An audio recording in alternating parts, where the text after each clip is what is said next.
Thank you for joining Money Simplified, your guide to money and mutual funds.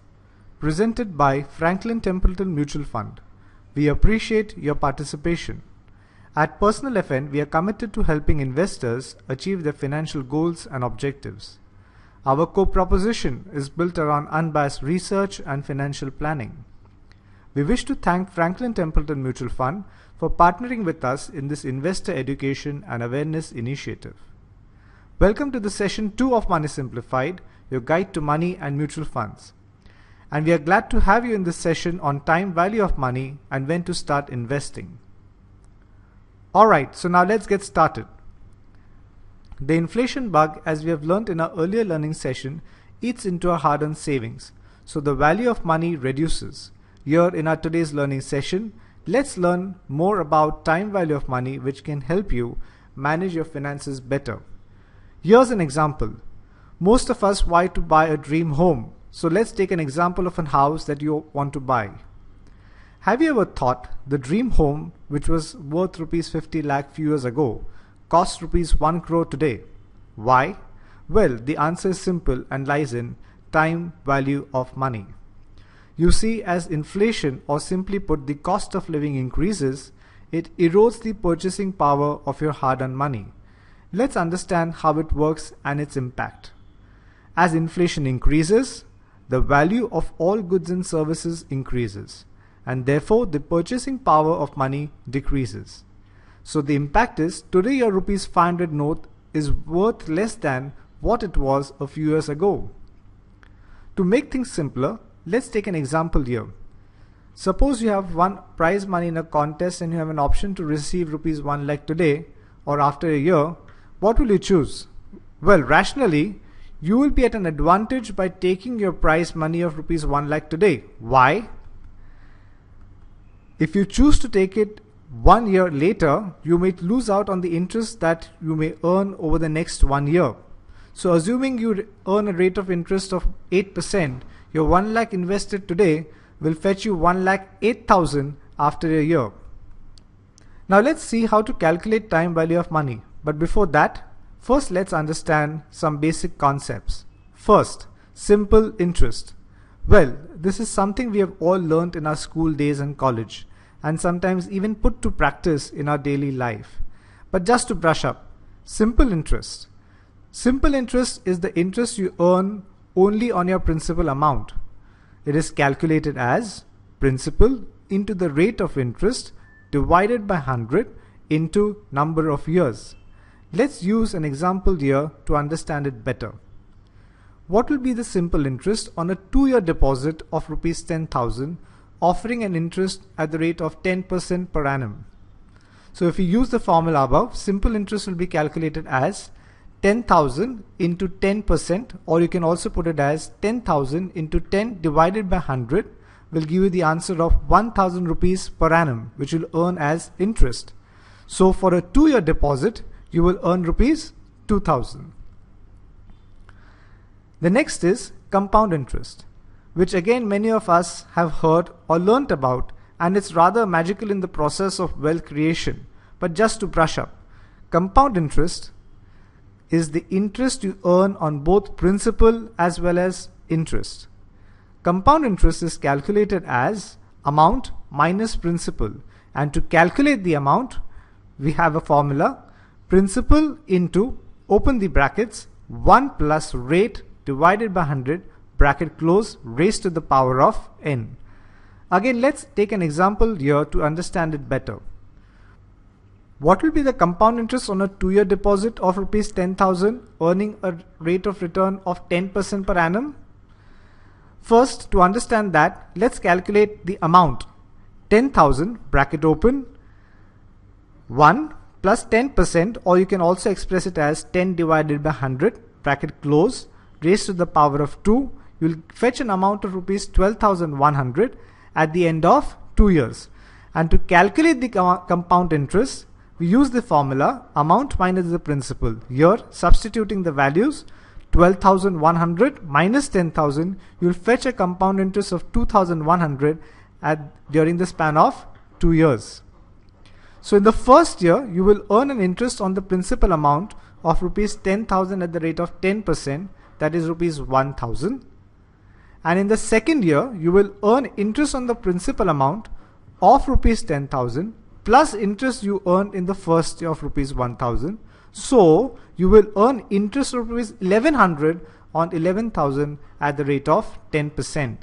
Now we can see the compound interest is more than the simple interest by rupees how much? 100. Moving a little forward from the basic concepts, here are some very vital concepts in time value of money which can help you on the path of wealth creation. The first one, future value. Inflation increases the cost of goods on a year-on-year basis. So you may need to pay more in the future. Future value is calculated as present value, bracket open, 1 plus the inflation rate, bracket close, raised to the power of n, where n is nothing else but the number of years. Let's understand this with the help of an example. Say a packet of milk costs rupees 50 today and the inflation rate is 10%. So in this case, what will be the cost of the packet of milk after a year? Well, if you use the formula which we just saw, you have an answer and the answer is 55. How did we get that? 50, bracket open, 1 plus 10%, or you can also express it as 10 divided by 100 raised to the power of 1. We get an answer of 55. So you have effectively paid rupees 5 more for the same packet of milk after a year due to the effect of 10% inflation rate. The next important concept is present value. Real value of money in hand goes on decreasing because of inflation. So in future, your money needs to maintain pace with inflation. Present value is calculated as future value divided by, bracket open, 1 plus inflation rate raised to the power of n, where n is the number of years. Let's take this up with the help of an example. Say you have rupees 100 in your pocket today, but will the value of rupees 100 be the same 1 year hence, assuming inflation rate at 10%? So using the formula that we learned in the previous slide, after a year, rupees 100 note will be worth just rupees 90.91 in today's terms, assuming an inflation rate of 10%. So how do we calculate that? 100 in the numerator, which is your future value, divided by 1 plus 10%, bracket close, raised to the power of 1, will fetch us 90.91 in today's terms. So inflation has clearly eroded the purchasing power of your hard-earned money. And to catch up with this scenario, one needs to invest wisely. And while you want to invest wisely, knowing the real rate of return that you are earning on investments would help you earn effectively. Real rate of return. The real rate of return you earn on your investments reduces due to inflation, calculated as rate of return on investments minus the inflation rate. Take this case. If the rate of return on investments is 15% and inflation is 10%, then what will be your real rate of return? So with the help of the formula, your real rate of return will be 5%. 15%, which is your rate of return on investment, minus the inflation rate, that is 10%, the answer is 5% will be your real rate of return. Many of you may have recognized that the answer to counter inflation is investing. But the question arises, when should you start investing? If you are already saving, then you are just one step away from starting your investments. It is never too early to start investing, but you could be late. You should not wait for the right time to start investing. Instead, you may gradually start investing. Starting early has its benefits. To understand the benefit of starting early, let's take the famous quote of Mr. Albert Einstein, a renowned scientist. He said, "Compound interest is the 8th wonder of the world. He who understands it earns it. He who doesn't pays it." Power of compounding. Earning interest on interest refers to power of compounding. Longer your time horizon, higher the effect of power of compounding. Now to understand the effect of power of compounding, let's take a case study here. The table here indicates what will be the value of one's savings at the age of 60 if someone would have started saving rupees 1000 per month at the age of say 25, 30, 35 and 40. So a person who's starting at the age of 25, the amount saved would have been 4 lakh 20. For person at the age of 30, 3 lakh 60, 35, 3 lakh, 40, 2 lakh 40.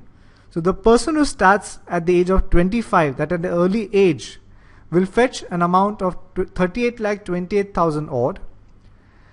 The person at the age of 30, 22 lakh 79,000 odd. The person starting at the age of 35, 13 lakh 37,000 odd. Person starting at the age of 40, 7 lakh 65,000 odd. And what happens when one delays investing? Let's take an example of two friends, Ram and Sham. Ram starts at the age of 25, whereas Sham starts at the age of 45. Ram starts with a monthly saving of 5,000, whereas Sham starts with a monthly saving of 15,000. The returns per annum enjoyed by both are 12%, and their investments are done till the age of 55. The total investments are also the same, 18 lakhs for Ram as well as for Sham. But the amount accumulated by Ram is greater. It's 1 crore 76 lakh 49,569, whereas in case of Sham, 34 lakh 85,086. So here's the cost of delay. To catch up with Ram, Sham has two choices: earn on his investments 36.23% or save per month 75,965.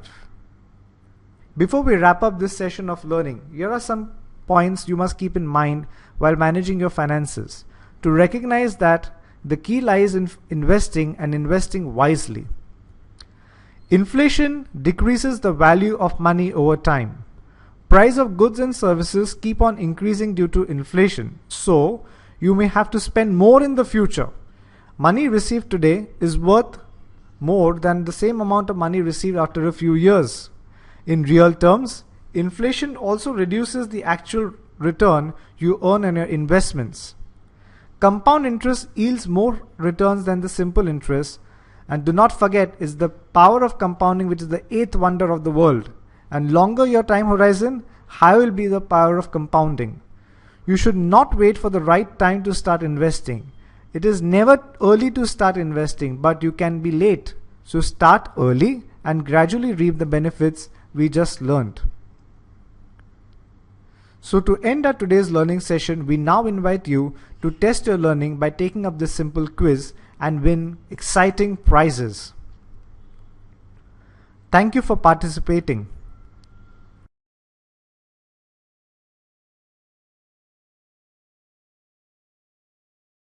Mutual fund investments are subject to market risks. Read all scheme related documents carefully.